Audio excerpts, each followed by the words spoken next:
अस्सलाम वालेकुम जी, कैसे हैं आप सब लोग? ठीक ठाक हैं? उम्मीद करता चलूँ कि आप सब लोग जो है वो ठीक ठाक होंगे।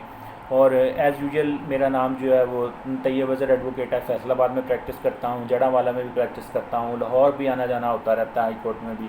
तो आप लोगों से रिक्वेस्ट है कि मेरा चैनल सब्सक्राइब करें, मेरी वीडियोज़ को है जो है वो लाइक करें, कमेंट्स करें। वीडियोज़ अच्छी लगती हैं तो उनको दूसरों के साथ फेसबुक पे, व्हाट्सएप पे शेयर करें। ख़ास तौर पर जो स्टूडेंट लॉ कर रहे हैं या जूनियर लॉयर्स हैं जिनकी प्रैक्टिस अभी 2 साल है, 1 साल है, तो उन तक इन वीडियोज़ को पहुँचाएँ ताकि उनको भी सीखने का मौका मिले और मुझे भी जो है वो दुआ में याद रखें सवाब की नीयत से।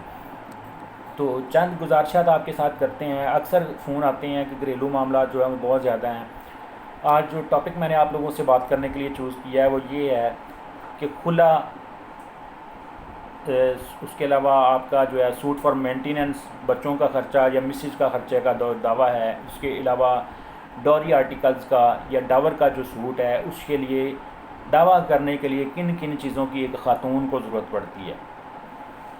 सबसे पहले तो आईडी कार्ड होना चाहिए लड़की के पास। अगर तो है तो ठीक है, अगर नहीं है तो पिक्चर चल जाएगी, पिक्चर लेके आ जाएं कोर्ट में।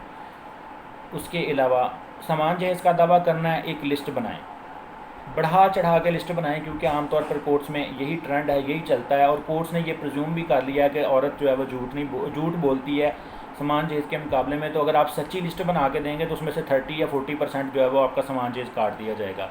इसलिए कोर्ट 30-40% बढ़ा दें ताकि 30-40% काट दिया जाए तो आपको नुकसान ना हो।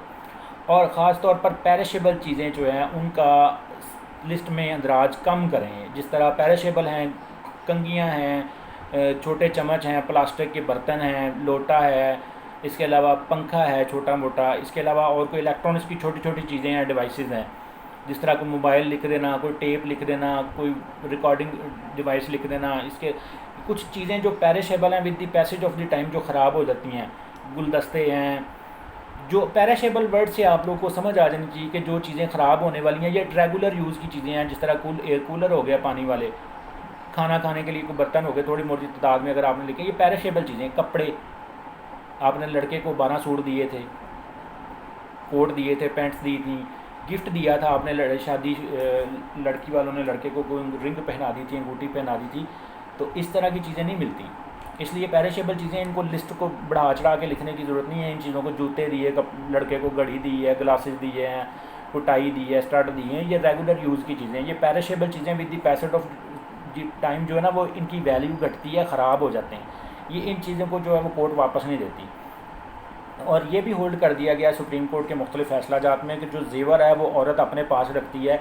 इसलिए जेवर का अगर सामान जो इसकी लिस्ट में आप अंदराज कर भी देंगी तो उसका कोई फ़ायदा नहीं होगा। वो आमतौर पर जो है वो जेवर जो है वो लड़की का ही समझा जाता है, तो वो वापस नहीं मिलता। और जो गिफ्ट लड़की वालों ने लड़के को दिए थे या लड़के ने लड़की वालों को दिए थे, लड़की वालों ने लड़के को दिए हैं या लड़के वालों ने लड़की को दिए हैं, वाइस वर्सा जो भी है, तो वो गिफ्ट भी वापस नहीं मिलते। गिफ्ट वापस नहीं होता, पोजेशन हैंड ओवर कर दिया तो समझ ले कर दिया, ठीक है जी। उसके अलावा आपने रसीदात संभाल के रखने की ज़रूरत नहीं है सामान जहेज़ की, उसकी ज़रूरत नहीं है। जाली रसीदें बनवाने की भी ज़रूरत नहीं है, क्योंकि कोई माँ बाप जो अपनी बेटी को इस नीयत से रुखसत नहीं करते कि खुदा ना खास्ता हम कल को खुला लेंगे या तलाक लेंगे, ठीक है जी। लड़की का आईडी कार्ड, पिक्चर, निकाहनामे की कापी, अगर ये तीनों चीज़ें हैं तो ठीक है। अगर नहीं है तो उसके लिए पिक्चर लेके आ जाए। निकाहनामा भी नहीं है ना अगर पास, तो एफिडेविट लगा देंगे वकील साहब उसकी जगह पर, ठीक है। बच्चों का पैदाइश सर्टिफिकेट, यूनियन काउंसिल का date of birth registration certificate जिसको बोला जाता है, किसी हॉस्पिटल में बच्चे की पैदाइश हुई है तो वहाँ की रसीद। अगर बच्चों के खर्चे का दावा कर रहे हैं तो बच्चों के स्कूल की जो एक्सपेंसेस हैं, फ़ीसें हैं, बुक्स की खरीदी हैं, उनके कपड़े खरीदे हैं, उनकी रसीदात, ठीक है। अगर कोई डॉक्टर के पास गए हैं, मेडिकल स्टोर से दवाई ली है तो वहाँ से उसकी रसीदात, कोई गवर्नमेंट हॉस्पिटल का कोई डॉक्यूमेंट मिल जाए बच्चों के लिए इससे रेलिवेंट कि वो बच्चा बीमार है, कोई उसका जो है मेडिकल सर्टिफिकेट बच्चे का मिल जाए, ये चीज़ें।